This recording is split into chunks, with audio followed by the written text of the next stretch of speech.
ምዕራፍ 21 ኢዮብም መለሰ እንዲህም አለ። ስሙ፣ ቃሌን ስሙ፣ ይህም መጽናናታችሁ ይሁን።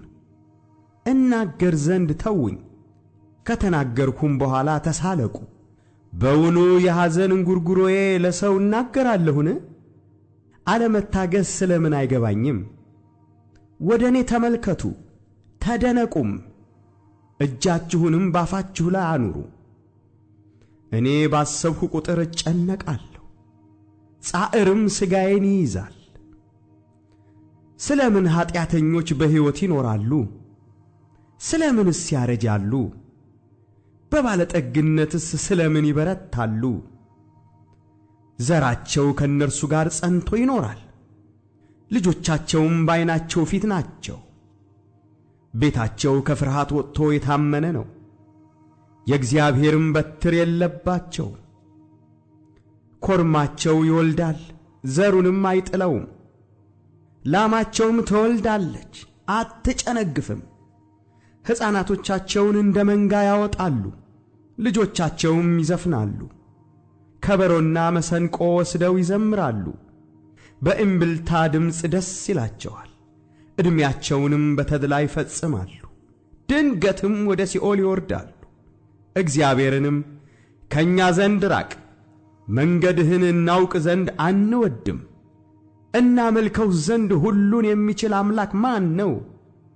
ወይስ ወደ እርሱ ብንጸልይ ምን ይጠቅመናል? ይላሉ። እነሆ ሀብታቸው በእጃቸው ውስጥ አይደለምን? የኀጥኣን ምክር ከእኔ ዘንድ የራቀች ናት።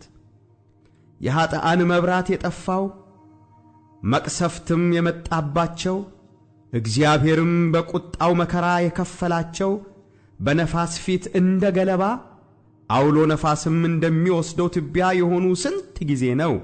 እናንተ እግዚአብሔር በደላቸውን ለልጆቻቸው ይጠብቃል ብላችኋል።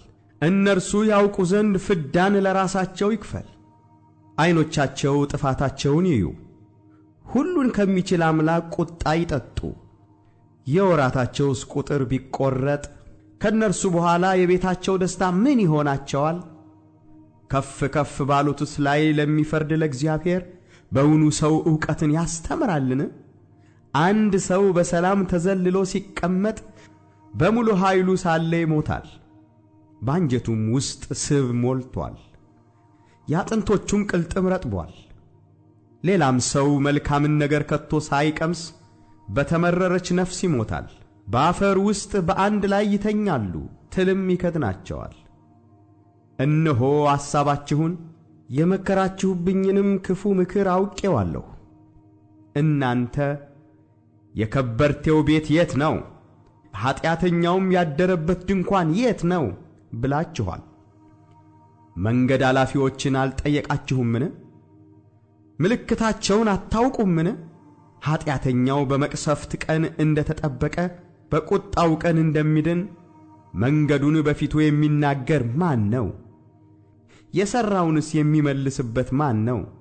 እርሱን ግን ወደ መቃብር ይሸከሙታል፣ ሰዎቹም በመቃብሩ ላይ ይጠብቃሉ።